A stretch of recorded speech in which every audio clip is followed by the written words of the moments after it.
گرگس کا جہاں اور ہے، شاہی کا جہاں اور۔ السلام علیکم ناظرین، پروگرام شاہی کا جہاں کے ساتھ میں ہوں آپ کا میزبان عاطف بٹ۔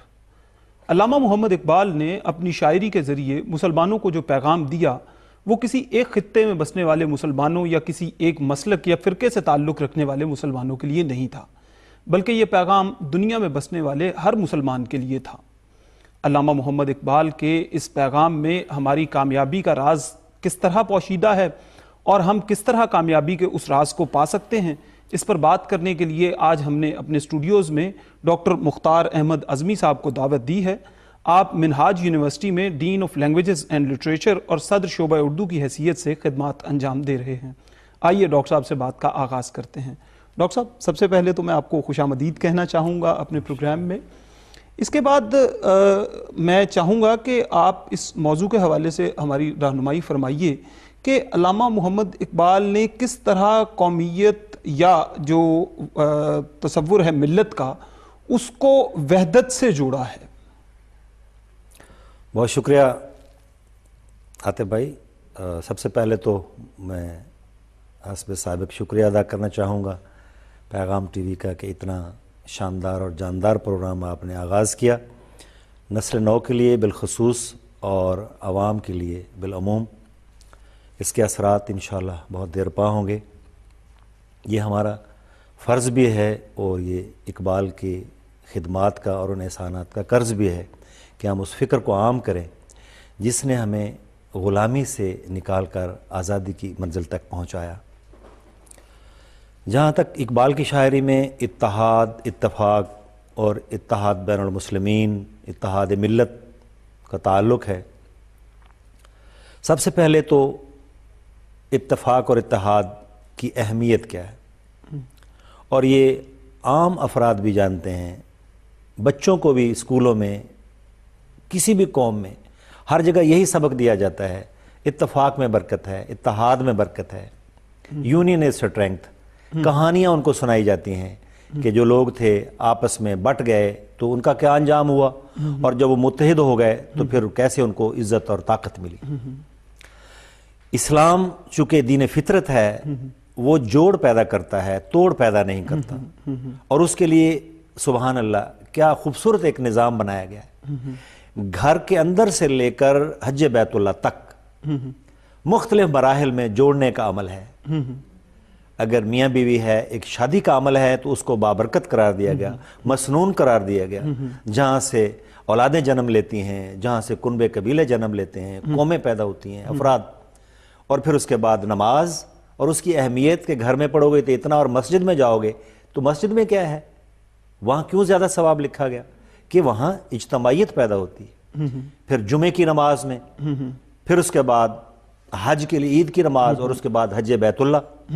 تو گویا ایک بڑے منضبط طریقے سے اس کو فروغ دیا گیا، صرف تھیوریٹیکلی نہیں بلکہ عملی اعتبار سے بھی، کہ تمام بنی نوع انسان اور بالخصوص جن کو اللہ تبارک و تعالی دین حنیف کی سمجھ عطا فرمائے اور وہ کلمہ طیبہ کو دل و زبان سے قبول کر لیں، وہ پھر اس لڑی میں پروتے چلے جائیں اور ان کی اتحاد اور ان کی یونٹی جو ہے وہ مضبوط تر ہوتی چلی جائے۔ بالکل۔ تو علامہ اقبال علیہ رحمت نے بھی اسی پیغام کو عام کیا اپنی شاعری کے ذریعے۔ یہ نظام فطرت ہے اور ایسا ہی ہونا چاہیے تھا، تب بھی اور اب بھی، اور جب تک دنیا باقی ہے۔ اسی اتحاد کے اندر ہی ساری دنیا کا حسن بھی اسی کے اندر ہے، انفرادی طور پر بھی اسی کے اندر، اجتماعی طور پر بھی، پاکستان کا بھی، پوری دنیا کا، عالم اسلام کا۔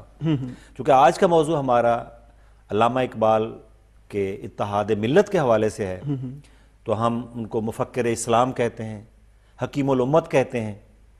اب صاف ظاہر ہے ایک حکیم کیا کرتا ہے، وہ مریض کے مرض کی نشاندہی کرتا ہے، وہ دیکھتا ہے کہ اس مریض کو کون سا مرض لاحق ہے اور کس طرح سے یہ صحت یاب ہو سکتا ہے، اس کی نسخہ شفا تجویز کرتا ہے، اور پھر جیسے کہتے ہیں کہ دوا حکیم اور ڈاکٹر کی طرف سے اور شفا اللہ کی جانب سے۔ تو اس حکیم الامت نے، حضرت علامہ اقبال علیہ رحمت نے جو نسخہ تجویز کیا کہ یہ قوم یہ ٹکڑے ٹکڑے ہے، یہ قوم بٹ چکی ہے اور اس کی تباہی اور بربادی کا یہی ایک مرض ہے جو اسے اٹھنے نہیں دے رہا۔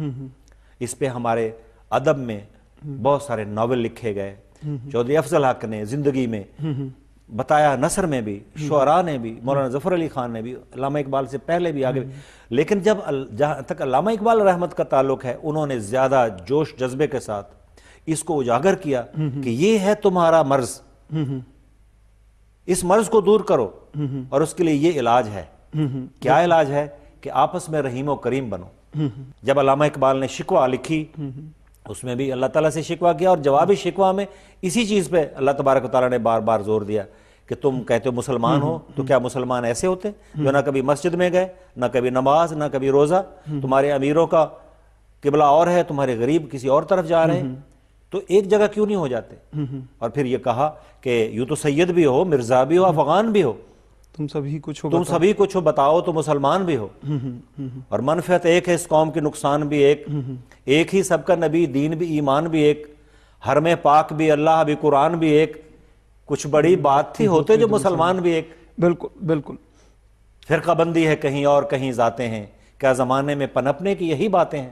اقبال جو ہے وہ تو جیسے نبی اکرم صلی اللہ علیہ وسلم کے زمانے میں تھا کہ تمام اقوام عالم جو ہے ان کے ساتھ ربط و ضبط، ان کے ساتھ معاہدے، امن و سلامتی کے معاہدے، پیار اور محبت کے معاہدے۔ اقبال بھی جو ہے ان کا پیغام درجہ بدرجہ امت مسلمہ کے بعد پھر پوری انسانیت کے لیے ہے۔ بالکل، جیسے قرآن نے بھی کہا ہے سورہ آل عمران میں، قُلْ يَا أَهْلَ الْكِتَابِ تَعَالَوْا إِلَىٰ كَلِمَةٍ سَوَاءٍ بَيْنَنَا وَبَيْنَكُمْ۔ بالکل، اور الخلق عیال اللہ فرمایا کہ یہ حقیقت ہے۔ اور پھر اقبال نے شعر میں کیا کہا کہ تہران ہوگر عالم مشرق کا جنیوا، شاید کرۂ ارض کی تقدیر بدل جائے۔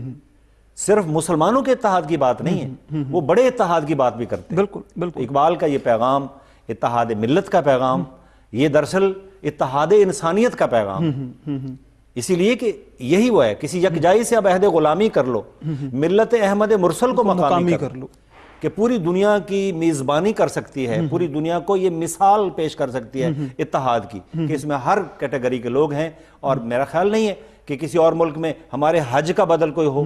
بالکل، آپ ادھر سلام پھرتے ہیں آپ کو ایک حبشی نظر آتا ہے، ادھر سلام پھرتے ہیں کوئی چین کا مسلمان نظر آتا ہے، ادھر آپ آگے بڑھتے ہیں تو آپ کو امریکہ کے اور یورپ کے لوگ ملتے ہیں، ہر کیٹیگری کے لوگ، امیر غریب، اور کسی کو کوئی ذوم نہیں، صرف وہ ایک اسی بیت اللہ کے گرد سب و طواف کر رہے ہیں۔ بالکل، پوری دنیا اس کو فالو کر سکتی ہے، لیکن اس کے لیے شرط یہ ہے کہ پہلے ہم ایک عملی نمونہ بنیں۔ بالکل، اسی لیے اقبال نے یہ کہا بھی کہ نسلیت کی بنیاد جو ہے اس کو قومیت پہ فوقیت نہ دی جائے، اور انہوں نے کہا بھی کہ نسل اگر مسلم کی مذہب پر مقدم ہو گئی، اڑ گیا دنیا سے تو مانند خاک رہگزر، تو اگر ہم میں وحدت نہیں آئے گی تو ہم خاک رہگزر بن کر رہ جائیں گے۔ اس حوالے سے کچھ فرمائیے گا۔ اس کا انجام ہم دیکھ چکے نا، کہ جب ہم اتحاد کو ہم نے چھوڑ دیا، اور اتحاد کی بنیاد کیا ہے؟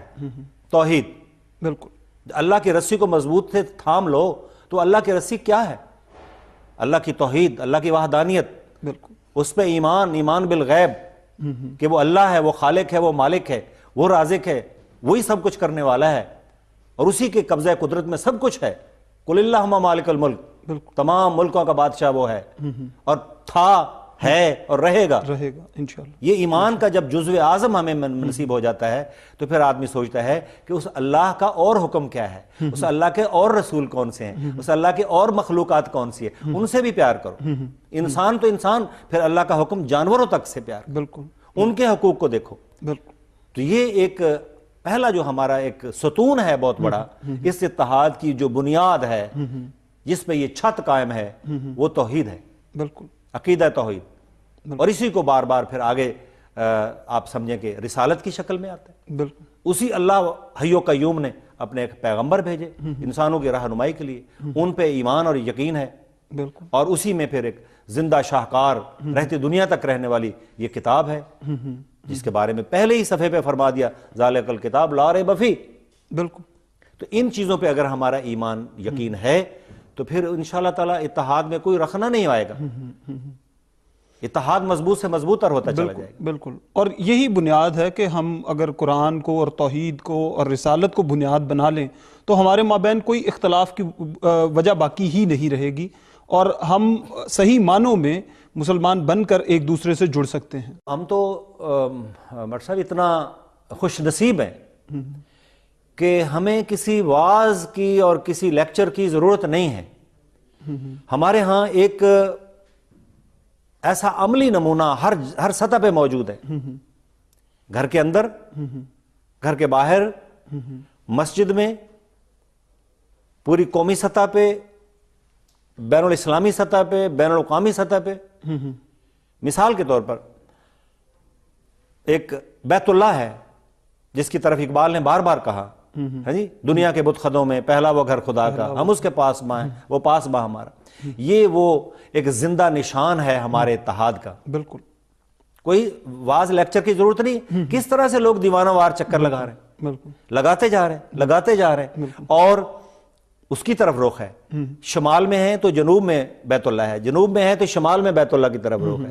ہم پاکستان کے لوگ مشرق میں ہیں تو مغرب کی طرف بیت اللہ کی طرف، اور اہل مغرب ہیں تو مشرق کی طرف. سب کا جو بیت اللہ ہے، مرکز نگاہ وہ بیت اللہ ہے، اور اسی کے گرد وہ چکر لگاتے ہیں. انہی دائروں کو اگر آپ پھیلاتے چلے جائیں یہی مساجد ہیں.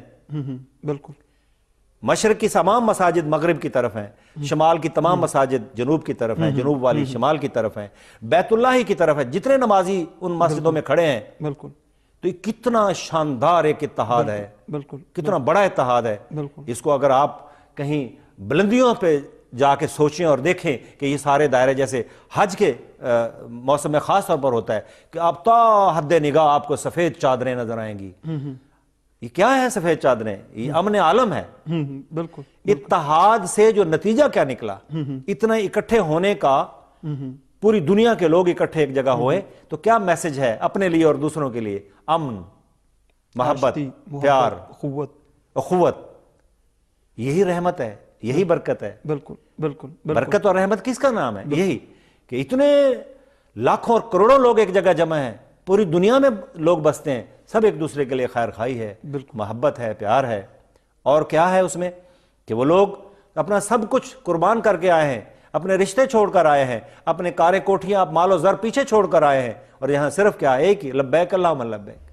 بالکل. بالکل. تو یہ وہ اتحاد کا ایک اتنا بڑا ایلیمنٹ ہے جو کسی بھی بھیڑ کو ریوڑ سے جدا نہیں ہونے دیتا. بالکل. بالکل. بالکل. ڈاکٹر صاحب یہ بہت عمدہ بات کہی آپ نے. یہاں ایک وقفے کا وقت ہوا چاہتا ہے، اور یہی ریوڑ والی بات جو ہے اس پر ہم واپس آئیں گے وقفے کے بعد. ناظرین، ڈاکٹر مختار احمد اعظمی سے اقبال اور اتحاد امت کے حوالے سے ہماری گفتگو جاری ہے. یہاں ایک وقفے کا وقت ہوا چاہتا ہے، وقفے کے بعد دوبارہ حاضر ہوتے ہیں، ہمارے ساتھ رہیے گا. کرگس کا جہاں اور ہے، شاہی کا جہاں اور. کرگس کا جہاں اور ہے، شاہی کا جہاں اور. ناظرین، وقفے کے بعد ایک بار پھر سے خوش آمدید. ڈاکٹر مختار احمد اعظمی ہمارے ساتھ موجود ہیں اور ان سے اقبال اور اتحاد امت کے موضوع پر ہماری گفتگو جاری ہے. ڈاکٹر صاحب، وقفے پر جانے سے پہلے آپ نے ایک بہت خوبصورت بات کی کہ حج بیت اللہ کے موقع پر مسلمانوں کو ایک ایسا درس ملتا ہے کہ جو ان بھیڑوں کو ان کے ریوڑ سے جدا نہیں ہونے دیتا. تو یہ جو ریوڑ ہے یہ مختلف دھڑوں میں بٹ گیا، اور ان مختلف دھڑوں میں بٹنے سے اسے نقصان بھی بہت ہوا. تو اقبال نے اس ریوڑ کو بار بار بتایا کہ اکٹھے رہو تو تمہیں کوئی نقصان نہیں پہنچے گا. اس پر کچھ رہنمائی فرمائیے. یہ ایک عملی پہلو ہے. کہنے کو چیزیں آسان ہوتی ہیں لیکن کرنا ان کا مشکل ہوتا ہے. اگر ہم اس کا گھر سے آغاز کریں تو ہمارے بڑے بزرگوں میں یہ روایت عام تھی نا کہ ایک بابا جی وہ ڈنڈے والے ہوتے تھے. بالکل. مرکزی حیثیت ہوتی تھی. وہ ڈنڈا ونڈا چلاتے نہیں تھے، لیکن وہ ایک سمبل ہوتا تھا کہ بھئی یہ کسی کے گلے میں پکڑ کے کھینچ لیں گے. یہ ان کی خدمات اتنی ہیں، ان کا علم، ان کا تجربہ، اتنا روب اتنا ہے کہ یہ سب کو باندھ کے رکھیں گے ایک جگہ. جیسے قرآن میں بھی اس کی مثال دی گئی، حدیث نبوی صلی اللہ علیہ وسلم میں بھی اس کی مثال کہ تم میں سے ہر شخص راعی ہے. ہر شخص جو ہے اپنے گھر میں بھی وہ ایک سرپرست ہے، وہ ایک نگران ہے. تو اس سے وہ خاندان آپس میں بندے رہتے ہیں. وہ ماں باپ ہیں، بھائیوں کو جوڑ کے رکھتے ہیں، خاندانوں کو جوڑ کے رکھتے ہیں اور تربیت کرنے والے ہیں. اصل میں ہمارے مغرب سے جو تعلقات ہوئے زبردستی یا زیر دستی جو کچھ بھی تھے اس کے اثرات ہم بھگت رہے ہیں۔ بالکل انہوں نے ہم سے سیکھ کر اجتماعیت پیدا کر لی اور ہم ان کے افتراق و انتشار جو یورپ میں رہا صدیوں تک اس کو اب ہم بھگت رہے ہیں۔ بالکل وہ یہاں وہ چھوڑ گئے اور ہمارے ہاں جو اتحاد امت کی مثالیں روشن تھیں وہ انہوں نے اپنا لی ہیں اپنے تجربات کے بعد۔ ضروری ہے کہ ہم اپنے اسی میراث کی طرف لوٹیں۔ بالکل اب کیا ہے، وہ بھائی بھائی کا دشمن ہے، تو جب بنیاد ہی کمزور ہوگی، جب گھرانے بکھر گئے، تو اس کے بعد پھر قومی سطح پہ بین الاقوامی سطح پہ بھی افراتفری آپ کو نظر آئے گی۔ تو ضرورت اس بات کی ہے کہ حاکم وقت ہو، وہ مہربان بھی ہو، وہ خلیق بھی ہو، اس کے اندر ایڈمنسٹریشن کی پاور بھی ہو، اس کے ساتھ وہ روب اور جلال بھی ہو، دونوں چیزیں، جلال اور جمال بھی۔ اس کو بڑی خوبصورت مثالوں سے ماں باپ سے ظاہر کیا گیا کہ ماں کی شفقت وہ ایک جمال ہے اور باپ کی جو ہے روب و دبدبہ وہ ایک جلالی کیفیت ہے۔ دونوں شکلوں کو ضروری ہے، دونوں شکلیں۔ صرف جمالیت آ جائے تو وہ قوم بھی پھر جمال پرستی ہو جاتی ہے، اور جلالیت آ جائے تو پھر اس میں بھی پھر اپنوں ہی کی طرف فارغ ہوتے ہیں، تو پھر توپوں کا رخ اور کلاشنکوفوں کا رخ اپنی طرف پھر جاتا ہے۔ بالکل بالکل۔ اور ڈاکٹر صاحب ابھی جو آپ بات کر رہے تھے پہلے کہ اتحاد کا وہ درس جو ہمارے ہاں تھا ایک وقت میں، وہ پھر دوسروں نے لے لیا اور وہ اس پر قائم ہو گئے اور ہم اس سے ہٹ گئے۔ تو اقبال نے جو کہا ہے کہ بتانے رنگ و خون کو توڑ کر ملت میں گم ہو جا، نہ تو رانی رہے باقی نہ ایرانی نہ افغانی، تو یہی تو پیغام ہے ہمارا کہ ہم جس مرکز کے ماننے والے ہیں اس مرکز پہ ہی تو ہم نے اکٹھے ہونا ہے۔ تو اس مرکز کی اہمیت کو کچھ مزید واضح کیجیے۔ اقبال نے مختلف پیرائے بدل کر الفاظ فارسی میں بھی اردو میں بھی کہ غبار آلودہ رنگ و نسب ہیں بالوں پر تیرے، غبار آلودہ رنگ و نسب ہیں بالوں پر تیرے، تو اے مرغ حرم اڑنے سے پہلے پرفشاں ہو جا۔ اب اگر ہم دیتے ہیں تو ذاتیں اور برادریاں ہیں، قومیتیں ہیں، اور پاکستان کے اندر جس کا خواب اقبال نے دیکھا تھا، جس کے لیے اقبال نے یقین کے حد تک کہا تھا، اس وقت جب اس کا پتہ ہی نہیں تھا کہ پاکستان نام کا کوئی ملک بن سکتا ہے، آخر وقت تک نا امیدی رہی، لیکن اقبال کی پر امید نگاہیں دیکھ رہی تھیں کہ ہندوستان کے شمال مغرب میں ایک خطہ آزاد جو ہے وہ جنم لینے والا ہے۔ تو پھر پاکستان بن گیا۔ اس پاکستان میں کتنی قربانیاں دی گئی جس نے اس کو مضبوط کیا، باوجود اس کے کہ ہم ایک قسم پرسی کی حالت میں تھے جب ہم پاکستان ایک نومولود ایک ملک بنا۔ اس وقت کیا صورتحال تھی، لیکن اتحاد اتنا تھا، قوم کے اندر اجتماعیت اتنی تھی کہ جو مقامی حضرات تھے انہیں مہاجرین کو گلے لگایا، اور لوگ کہتے تھے کہ وہ مواخات مدینہ کی یاد آ گئی، ہجرت مکہ کے وقت جو نبی اکرم صلی اللہ علیہ وسلم اور صحابہ کرام کو جو انصار نے اپنے ساتھ گلے لگایا، وہ منظر یاد آ گئے۔ تو ہم تو اسی کو بار بار زندہ کرتے ہیں کہ جہاں کہیں کا بھی مسلمان ہے وہ ہمارا مہمان ہے، لٹا پٹا، اس کے لیے ہم دعا گو ہیں، اس کے لیے ہمارا کچھ سب کچھ ہمارا اس کے لیے حاضر ہے۔ تو لیکن پھر آہستہ آہستہ کیا ہوا کہ جب چھوڑی ہوئی جائیدادیں ان پہ جھپڑنے لگے لوگ، مال و زر بیچ میں آ گیا، روپے پیسے کا لالچ آ گیا، زمینیں آ گئیں، پلاٹ آ گئے، تو پھر بھائی جدا ہو گئے، اور اس کے ساتھ ہی ساتھ پھر صوبے ایک دوسرے کے مخالف ہو گئے۔ اور اب آپ موجودہ صورتحال ہے، بتانے کی ضرورت نہیں ہے۔ اس وقت بخدا پیسے کی کمی نہیں ہے، رقم کی کمی نہیں ہے، مال و دولت کی کمی نہیں ہے، پاکستان میں ہر نعمت موجود ہے، لیکن افسوس اسی بات کا ہے جو حضرت عمر رضی اللہ تعالیٰ نے اشارہ کیا تھا کہ جب عجم کے اونٹ بھر کر آتے تھے مال و زر سے، آپ رو رہے تھے، اور صحاب نے پوچھا امیر المومنین آپ رو رہے ہیں تو خوشی کا مقام ہے، ہم فتح کر کے آ رہے ہیں ملکوں کے ملک اور قومی خزانے میں آ رہے ہیں مال غنیمت، تو آپ نے فرمایا ابھی تو آزمائش کا وقت آیا ہے، جو ہمارے ابتلاء و آزمائش کا وقت تھا نبی اکرم صلی اللہ علیہ وسلم کے زمانے میں، وہ تو ہم نے جھیل لیا، قربانیاں دیں، برداشت کر لیا، لیکن اب دیکھیں گے مسلمان کیسے مال و زر پہ ایک دوسرے سے لڑیں گے۔ تو ہمارے ساتھ بھی وہی المیہ ہے۔ اقبال میں جس کو کہا کہ سبب کچھ اور ہے جس کو تو خود سمجھتا ہے، زوال بندہ مومن کا بے زری سے نہیں، یہ نہیں کہ ہم غریب ہو گئے ہیں، ہمارے پاس پیسہ روپیہ پیسہ نہیں، ہم کھا کے بد ہضمی ہو گئی ہے ہمیں، اتنا کچھ کھا لیتے ہیں، اور جگہ جگہ آپ ہمارے دیکھیں نا روز و شب کیسے گزرتے ہیں ہمارے شادیوں بیاہوں میں اور بازاروں میں، جہاں لائبریریاں اور کتابوں کی دکانیں تھیں وہاں کھابے گیریاں کھل گئی ہیں اور کڑائی گوشت کی دکانیں کھل گئی ہیں۔ قوم کھانے کے پیچھے لگی ہوئی اسی لیے لڑ رہی ہے۔ بالکل، اور ہم اصل میں تو اس ایک مقام مثال پہ صرف آپ کی بات اسی کے ساتھ متعلقہ کہ جب آپ دیکھیں روزہ رکھتے ہیں، بھوکے ہوتے ہیں، تو ایک دسترخوان پہ کیسے بیٹھے ہوتے ہیں؟ شرافت کے ساتھ، محبت کے ساتھ، اکرام اور احترام کے ساتھ بیٹھے ہوتے ہیں. کھانا پڑا ہے نہیں کھا رہے ہیں کیونکہ سب بھوکے ہیں، اور بھوک نے ایک دوسرے کو جوڑ رکھا ہے آپس میں. وہ بھوک ایک رشتہ ہے، رشتہ ہے محبت ہے، رشتہ الفت ہے. لیکن جب اذن عام ہو جاتا ہے، نعوذ باللہ، مسجد میں تو نہیں لیکن بعد میں جب ہم پڑھے تھے تو پھر شادیوں اور بیاہ میں کیسے ہم کھاتے ہیں؟ تو یہ اتفاق کہاں کا ہے؟ یہ اتحاد کہاں کا ہے؟ یہ ہماری چھوٹی چھوٹی باتیں یا ہمیں اتفاق کی طرف لے کے جا رہی ہیں یا ہمیں بے اتفاق کی طرف لے کے جا رہی ہیں. بالکل. تو ضروری ہے کہ ہم ان عادتوں پہ بھی قابو پائیں، اپنی سماجی عادتوں پہ، صبح سے لے کر شام تک چھوٹی چھوٹی باتیں جو پیار و محبت بڑھاتی ہیں. بالکل بالکل.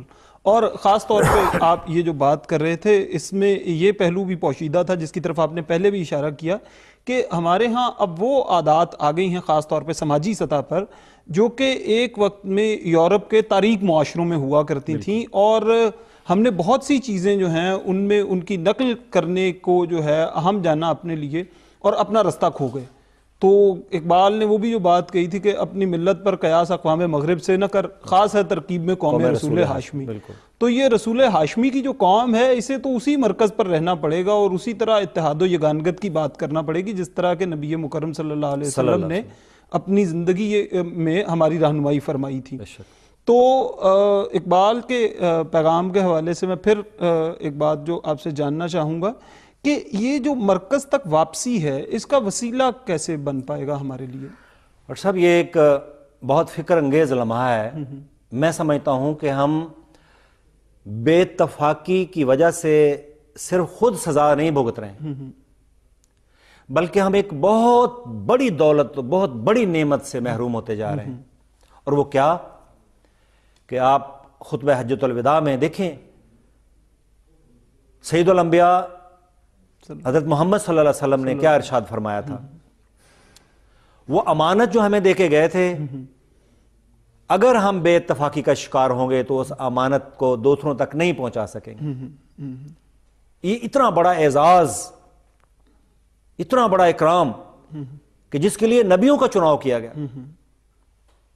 جس کے لیے انبیاء مبعوث کیے گئے، اللہ تبارک و تعالیٰ نے نبی محتشم کے ذریعے سے وہ امانت، وہ پیغام ہمیں دے دیا اور فرمایا کہ اب جو حاضرین ہیں وہ غائبین تک یہ پیغام پہنچائیں گے.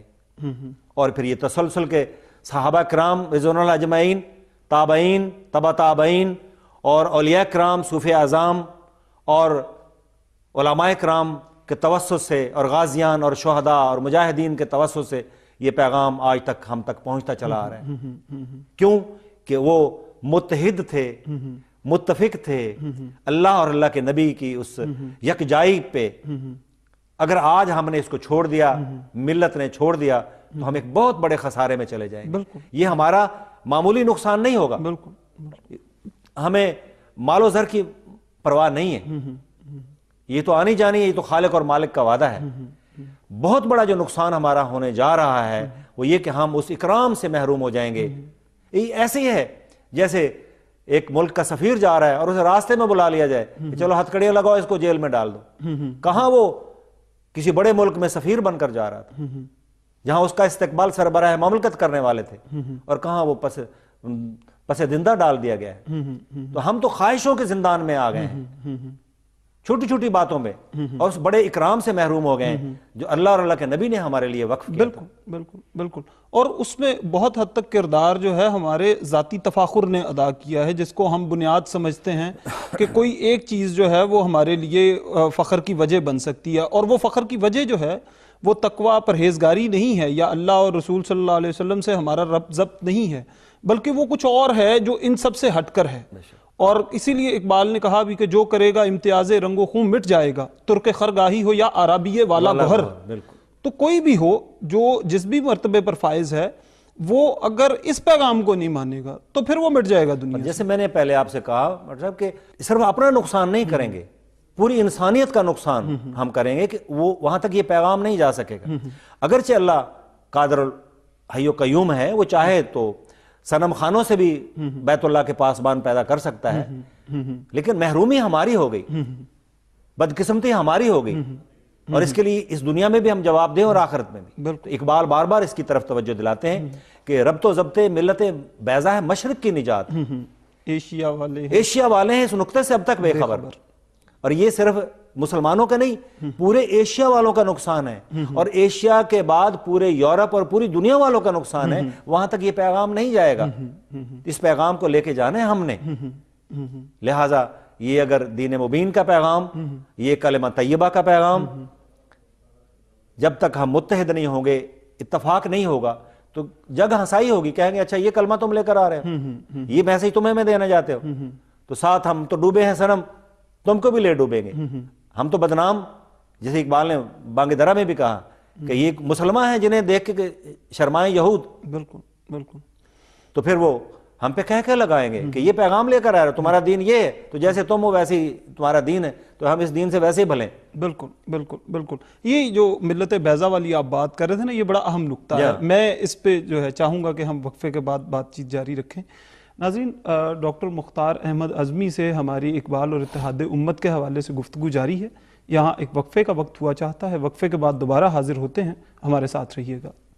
کرگس کا جہاں اور ہے، شاہی کا جہاں اور. کرگس کا جہاں اور ہے، شاہی کا جہاں اور. ناظرین، وقفے کے بعد ایک بار پھر سے خوش آمدید. ڈاکٹر مختار احمد اعظمی ہمارے ساتھ موجود ہیں اور اقبال اور اتحاد امت کے حوالے سے ہماری گفتگو جاری ہے. ڈاکٹر صاحب، وقفے پر جانے سے پہلے ہماری بات ملت بیضا کے نقطے پر ہو رہی تھی، اور اقبال نے خاص طور پر وہ جو کہا ہے کہ ایک ہوں مسلم حرم کی پاسبانی کے لیے، نیل کے ساحل سے لے کر تا بقا کے کاشغر. تو یہ جو جڑنا ہے مسلمانوں نے پوری دنیا میں یا پورے خطہ ارض پہ، اس کا کوئی ایک مرکزی نقطہ جو ہے، نقطہ توحید تو ظاہر بنیاد ہے اس کی، لیکن اس کے علاوہ کوئی ایسا راز جو مسلمانوں کو مل جائے کہ آج کی دنیا میں وہ جڑ سکیں، اور اقبال کے کلام کے حوالے سے خاص طور پر اگر وہ ہمارے سامنے آ سکے تو ممنون ہوں گے. یہ جیسے میں نے آپ سے پہلے کہا، اقبال کا کلام جو ہے وہ صرف تصوراتی نہیں ہے، اس فکر کے اندر عمل کا جوہر پورا پورا موجود ہے. وہ عملی ایک پیغام ہے، اور اس کا اظہار ہماری گھریلو زندگی سے ہوتا ہے. ہم اپنے گھر میں وہیں سے، اور وہی ایک سلطنت ہے، وہی ایک ملت ہے، وہی ایک قوم ہے، اس میں بھائی ہیں، اس میں سب عزیز رشتہ دار ہیں. تو اگر وہ گھر ہمارے سلامت ہے، اگر وہ ہماری یونٹی، وہ ہماری اکائی جو بکھر گئی ہے نا، 1857 سے پہلے وہ ایک تھے نا، اب ہم علماء اور ہیں اور پڑھے لکھے دنیا دار اور ہیں. پہلے علماء ہی دنیا دار ہوتے تھے، وہی تاجر ہوتے تھے، وہی عالم ہوتے تھے، بس کسی میں کچھ جوہر زیادہ، سپاہی پیشہ بھی وہی ہوتے تھے. اکائی تھی، یونٹی تھی ہر فرد کے اندر، پوری قوم کے اندر، پورے گھرانوں کے اندر. اور یہاں آ کر پھر الگ الگ ہو گئے کہ یہ دنیا والے ہیں، یہ دین والے ہیں. اب ضروری ہے کہ وہ اکائی دوبارہ پیدا کیجیے. بالکل بالکل. یہی توحید کا راز ہے. ہمارے اندر دوئی نہیں ہے، ڈبل مائنڈڈنیس نہیں ہے، اکائی ہے یہ. اور یہ نفسیاتی معاملہ ہے. جب آدمی ڈبل مائنڈڈ ہو جاتا ہے، وہ کیسے گاڑی کو ڈرائیو کر سکتا ہے؟ تو دو طرفہ دھیان نہیں ہے، ایک ہی طرف ہے. اپنی تو جہاں آنکھ لڑی پھر وہیں دیکھا، آئینے کو لپکا ہے پریشان نظری کا، جو میر نے کہا، اقبال کہتے ہیں اس کو، بالکل، کہ اپنی اسی کو مضبوط کرو، اسی اکائی کو، یہ یونٹی، اسی کو آگے آپ پھیلا لیں پورے محلے میں، پورے شہر میں، پورے ملک میں، پوری دنیا میں. بالکل. اب ہمارے اسی لیے کہ گھروں کے اوپر ہمارے زد پڑ رہی ہے، ہمارے گھر ڈسٹرب ہو رہے ہیں. ہماری نتیجہ کیا؟ پھر محلوں میں یہ چیز آ گئی، پھر ہمارے شہروں میں آ گئی، پھر صوبوں کے اندر یہی چیز، وہ جھینا جھپٹی، وہ ساری چیزیں. اس اتحاد کو مضبوط کرنے کے لیے بڑا صاحب یقین مانے بہت بڑا حوصلہ چاہیے.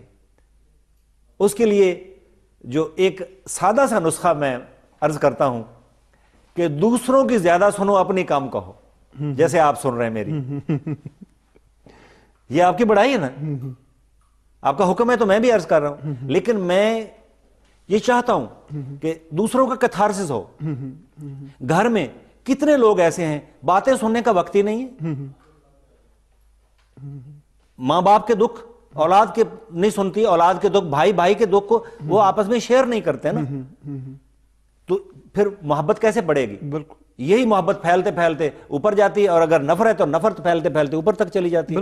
کسی کے پاس ٹائم ہی نہیں ہے کہ آپ دوسرے کو اپنا دکھ سنا سکیں۔ بالکل بالکل، اخوت میں جو یہ وہ اخوت ہے جس کو اقبال نے کہا اخوت کی جہانگیری، محبت کی فراوانی۔ بالکل بالکل تو بالکل، یہ اخوت پیدا کی جائے، یہ بھائی چارہ پیدا کیا جائے، یہ دکھ سکھ میں ایک دوسرے کے، ہمارے ہاں بہت اچھی رسمیں بھی ہیں، شادی غمی پہ ایک دوسرے کے آنا جانا، پرسہ دینا، سلام دینا، ابھی تک ہیں یہ محبت کی، یہ آداب محبت ابھی تک ہیں، لیکن اس کو اور زیادہ بڑھانے کی ضرورت ہے۔ بالکل بالکل خاص طور پہ مسجدوں میں جو آنا ہے یہ بہت بڑا ایک تیر بہدف نسخہ ہے۔ بالکل، گھر میں جائیں گے تو 100 تکلفات ہیں، مسجد میں آئیں گے تو کوئی تکلف نہیں ہے، آپ دوسروں سے حال حوال پوچھیں گے، بھی کیا حال ہے تمہارے گھر والوں کا، بچے کا، چھوٹے کا، بڑے کا، محبتیں بڑھیں گی، بالکل قدموں سے قدم ملا کر کھڑے ہوں گے، ایک ہی طرح سے رکوع و سجود کریں گے، محبتیں بڑھیں گی، ایک دوسرے کو دعائیں ایک دوسرے کے لیے کریں گے کہ آج بھی فلاں نمازی نہیں آیا، یار اس کے لیے دعا کرو، یار فلاں کا یہ ہو گیا بھئی اس کے لیے دعا کرو، محبتیں بڑھیں گی آپ کی۔ تو جب ہمارا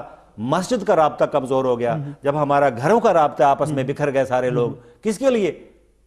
وہ مال و زر کے لیے، یہ 4 پیسے زیادہ آ جائیں گے ہے جی، اور اس کے نتیجے میں گھر ٹوٹ گئے۔ بالکل، تو ضروری ہے کہ تھوڑی سی قربانی کی جائے، بالکل، مال و زر کی قربانی دے کر اپنے گھروں کو بنایا جائے، اپنی مسجدوں کو بچایا جائے، اپنے مقامات اتحاد جو ہے ان کو ڈیولپ کیا جائے۔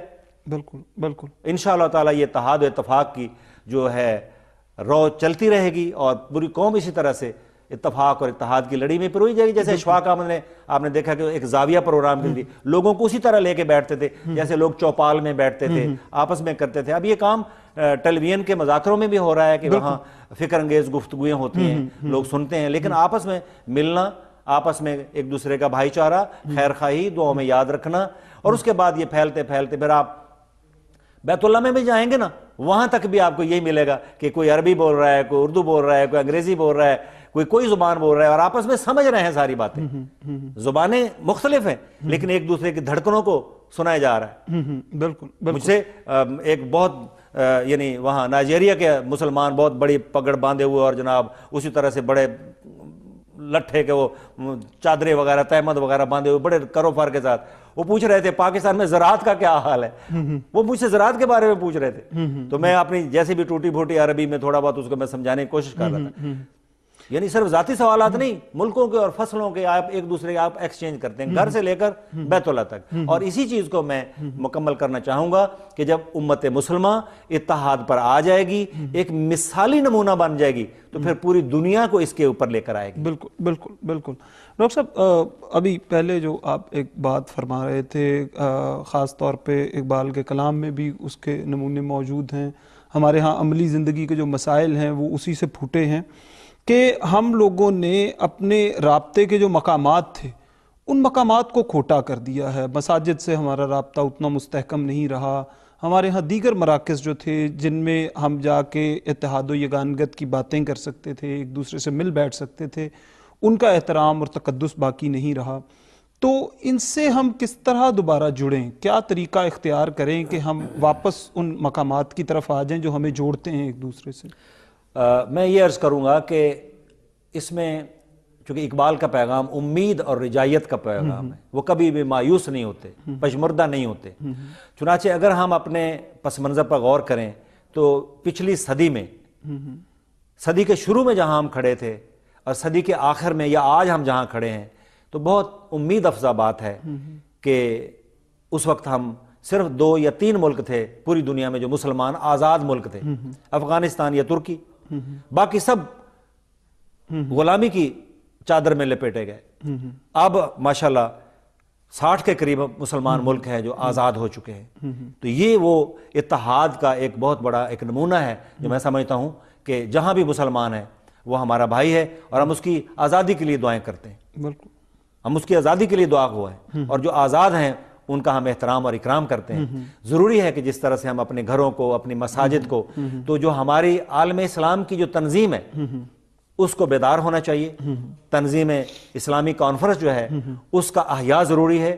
آپ کے مختلف اجلاس ہونے سے ہی بہت سارے آپ کے مسئلے حل ہو جاتے ہیں کہ غیروں کو پیغام ایک جاتا ہے کہ مسلمان اکٹھے ہیں، آپس میں آپ بہت ساری باتیں شیئر کرتے ہیں۔ اب یاد کیجئے گا یہ 22 فروری 1974 کا وہ مقام، وہ دن جب لاہور میں تمام عالم اسلام کے رہنما جمع ہوئے تھے اور بادشاہی مسجد میں وہ سارے ہیں جی اللہ کی بارگاہ میں سارے کے سارے جھک گئے، ہے جی، بندہ و صاحب و محتاج و غنی ایک ہوئے، تیری سرکار میں پہنچے تو سبھی ایک ہوئے۔ اس کا ایک عملی نمونہ بن گئے تمام۔ اور جو آپ نے یہ کہا کہ ایک ہو مسلم حرم کی پاسبانی کے لیے، لاہور کی چوراہوں پہ یہ شعر آویزاں تھا اور اس کا عملی اظہار مسلمان دیکھ رہے تھے، تو لاہور کے اور پاکستان کے مسلمان ان کا جوش دیدنی تھا، بالکل پھول برسائے جا رہے تھے، سڑکیں پھولوں سے لد گئی تھی جہاں جہاں سے مسلمان رہنما گزرتے تھے۔ تو کبھی یہ اکٹھے ہو کے تو دیکھیں نا، یہ امت کا ایک خواب ہے جو اقبال نے ہماری آنکھوں کو ودیعت کیا ہے اور ہم اس خواب کے امانت دار ہیں۔ اور یہ خواب صرف خواب نہیں ہوتے ہیں، ان کی تعبیریں ملا کرتی ہیں۔ بالکل، اور خاص طور پہ ہمارا جو نظریہ ہے وہ بنیاد بنے گا اس کی، ہمارے ہاں جو نقطہ توحید ہے، ہمارے ہاں جو عشق رسول ہے صلی اللہ علیہ وسلم، وہ بنیاد بنے گا اس کی۔ جیسے اقبال نے کہا ہے کہ قوم مذہب سے ہے، مذہب جو نہیں تم بھی نہیں، جذبے باہم جو نہیں محفل انجم بھی نہیں۔ تو ہماری وہ جو کہکشاں ہے اس میں ہمارا دمکنا جو ہے وہ تو اسی طرح قائم رہ سکتا ہے کہ ہم ایک دوسرے سے جڑے رہیں۔ مستقبل ہمارا روشن ہے، اقبال نے خود ہی فرمایا، دلیل صبح روشن ہے ستاروں کی تو تابی، اور افق سے آفتاب ابھرا گیا دور گراں خوابی۔ اب وہ مقام نہیں ہے، بالکل بھی ہم غلام نہیں ہیں، اپنے پیغام کو عام کرنا ہے، اپنی خودی کو مضبوط کرنا ہے، اپنے اتحاد کو مضبوط کرنا ہے۔ اور اقبال نے تو یہ کہا بھی ہے امید کا پیغام دیتے ہوئے ہمیں کہ ملت بیضا جو ہے اس کی شیرازہ بندی ایک بار پھر سے ہونے والی ہے، اور خلیل اللہ کے دریا سے پھر یہ گوہر پیدا ہوں گے جنہوں نے دنیا کی تقدیر بدلنی ہے، جیسے کہ ایک وقت میں انہوں نے تقدیر بدلی تھی۔ اور اس پہ میں خاص طور پہ آپ سے چاہوں گا کہ کچھ روشنی ڈالیے کہ مسلمانوں کا اتحاد جو ہے وہ ایک وقت تک نہ صرف عملی حوالوں سے مثال رہا مسلمانوں میں ترقی کی، بلکہ دنیا بھر نے ترقی کی۔ تو اس پہ ذرا کچھ مزید روشنی اس میں جو اقبال کا ایک خواب، اس کے ساتھ ایک اور اقبال کا خواب جو جڑا ہوا ہے نا، جس کی پہلی منزل پاکستان اور پھر اگلی منزل جو عالم اسلام کا اتحاد، وہ ہے نشت ثانیہ، کہ اقبال جو ہے پھر اسلام کا احیاء چاہتے ہیں، اسلام کا پھر وہ دور لوٹ آئے جس کے لیے ہمارے سارے مورخین، سارا یورپ اور سب لوگ اس واویلے میں لگے ہوئے ہیں کہ نہیں وہ ابھی آ ہی نہیں سکتا، یہ کیسے ممکن ہے کہ وہ دور آ جائے۔ لیکن اقبال جس طرح پاکستان کے بارے میں تھا کہ یہ کیسے بن سکتا ہے، پاکستان ہو ہی نہیں سکتا، پاکستان بن گیا ہے جی۔ اور مسلمان جو بکھرے ہوئے تھے ایک لڑی میں پروئے جا رہے ہیں مسلمان ملک ایک دوسرے میں۔ آپ دیکھیں ہمارے جو ایکو ہے، جو RCD تھی پہلے، ایران پاکستان ترکی تھے، اب اس میں 10 مسلمان ملک شامل ہو چکے ہیں ہے جی۔ میں تو پہلے بھی میں نے کہا اور پھر دوبارہ میری یہ خواہش ہے، میں اقبال تو نہیں ہوں لیکن خواب تو میں بھی دیکھ سکتا ہوں نا کہ کبھی ہماری باراتیں کاشغر میں جائیں، کبھی تہران میں جائیں، کبھی استنبول اور انقرہ سے باراتیں پاکستان میں آئیں، یوں رشتے ہمارے مضبوط ہو جائیں، یہ ہو عملی طور پر ہماری بھائی چارہ پیدا ہو جائے، یعنی وہ اخوت کی جہانگیری رشتے پیدا ہو جائے، اخوت کی جہانگیری جو ہے وہ اپنی عملی شکل میں آ جائے۔ اور میں بہت ایک دفعہ بیت اللہ میں ہم بیٹھے تو وہاں اعلان ہوا کہ جی یہاں نکاح ہو رہا ہے، تو وہ نماز کے بعد وہیں کھڑے ہو گئے، پتہ چلا کہ یہ انگلینڈ سے آئے ہیں دولہا میاں اور دلہن والے پاکستان سے آئے ہیں اور بیت اللہ میں نکاح ہو رہا ہے، کیا بات ہے۔ پھر انشاءاللہ یہ ملت یہ مضبوط تر ہوگی اور اقبال کا خواب بھی شرمندہ تعبیر ہوگا، اور انشاءاللہ تعالی ہم بھی وہ منظر دیکھیں گے جس کے بارے میں اقبال نے بھی وہ بار بار کہا، مقام فانی مکی آنی ازل تیرا ابد تیرا، اور خدا کا آخری پیغام ہے تو جاوداں تو ہے۔ مسلمان خدا کا آخری پیغام ہے، یہ انشاءاللہ اتحاد و اتفاق کی لڑی میں پرویا جائے گا تو پھر ہم سپر پاور بنیں گے۔ میں بہت سارے واقعات بارے میں سنا سکتا ہوں جو ایمان افروز واقعات ہیں، لیکن ابھی وقت کم ہے، پھر انشاءاللہ کسی اور نشست میں۔ بہرحال اقبال کا احسان ہماری گردنوں پہ ہے، وہ اس غلام قوم کو، اس بکھری ہوئی قوم کو ایک لڑی میں پرو کے چلے گئے، اور وہ قوم جس کے پاؤں تلے کوئی زمین نہیں تھی اس کو ایک آزاد وطن کا خواب دے کے گئے، اور محمد علی جناح علیہ رحمت کی برکتوں اور کوششوں سے اور پوری امت کی شیرازہ بندی اور اتحاد سے اور مسلم لیگ کی اس وقت کی مسلم لیگ کی محنت اور کوشش سے یہ ہمیں خطہ ارض مل گیا ہے۔ اب ضروری ہے کہ یہ عالم اسلام کا ایک پاسبان بنے، پشتیبان بنے، اور ہم اس کلمہ طیبہ کے پرچم کو لے کر نکلیں جو ہمارے اتحاد و اتفاق کی آخری منزل۔ خاص طور پہ اس سے جو ہے وہ ظاہر ہے ہمیں ایک امید کا جو پیغام ہے اس میں روشنی کی مزید کرنیں نظر آئیں گی، اور ہمیں یہ پتہ چلے گا کہ پاکستان دنیا کے لیے کس طرح ایک مثالی نمونہ بن سکتا ہے مسلم اتحاد کا، اور پھر ظاہر ہے جو پودے یہاں سے اپنی کونپلیں نکالیں گے ان کے پھل پھول پتے جو ہیں وہ دنیا بھر میں پھر اپنی چھاؤں بھی دیں گے، اپنا ذائقہ اور اپنا رس بھی دیں گے، اور اس کے ثمرات جو ہیں وہ ہمیں دنیا بھر میں پھر نظر آئیں گے۔ بس یہ ہماری یہ دعا ہے عمر صاحب اس پروگرام کے توسط سے کہ میں اپنے لیے خاص طور پہ کہ میری آنکھیں بھی کاش وہ منظر دیکھ سکیں، اور وہ ہوگا ضرور انشاءاللہ تعالی، یہ یقین ہے وہ صبح ضرور طلوع ہوگی جب ہم ایک بہت بڑی قوم بن کر نکلیں گے، بہت بڑا بلاک ہمارا بنے گا، اس لیے کہ ہمارے پاس وہ بنیادیں اتنی موجود ہیں، وہ کلمہ ہے، وہ نماز ہے، وہ توحید ہے، وہ سنت رسول اللہ صلی اللہ علیہ وسلم ہے، وہ قرآن ہے، وہ بیت اللہ ہے، یہ وہ نشانیاں زندہ ہیں، اس کو پکڑتے جا رہے ہیں مسلمان۔ اور جیسے میں نے کہا کہ پچھلی صدی کے مقابلے میں 100 سال میں بہت آگے ہم چلے، لیکن انشاءاللہ اس سے بہت ابھی آگے جانا ہے۔ اللہ کرے کہ وہ منظر ہماری آنکھیں بھی دیکھیں۔ آمین آمین۔ ڈاکٹر صاحب بے حد ممنون ہوں کہ آپ تشریف لائے اور خاص طور پہ اس اہم موضوع کے حوالے سے ہماری رہنمائی فرمائی۔ ناظرین، ڈاکٹر مختار احمد اعظمی سے ہماری اقبال اور اتحاد امت کے حوالے سے ہماری گفتگو جاری تھی، اور اتحاد امت کے حوالے سے اقبال نے ہمیں وہی پیغام دیا ہے جو ہمیں اس سے پہلے نبی مکرم صلی اللہ علیہ وسلم اپنی زندگی میں دے کر جا چکے ہیں، کہ اللہ کی رسی ہی وہ بنیاد ہے جس کو پکڑ کر مسلمان ایک مقام پر، ایک مرکز پر اکٹھے ہو سکتے ہیں، اور یہ مرکز پر اکٹھا ہونا ہی ان کے لیے کامیابی اور کامرانی کی بنیاد بنے گا۔ اس کے ساتھ ہی اپنے میزبان عاطف بٹ کو اجازت دیجیے۔ اللہ نگہبان۔ احوال و مقامات پہ موقوف ہے سب کچھ، ہر لہجہ ہے سالک کا زمان اور مکان اور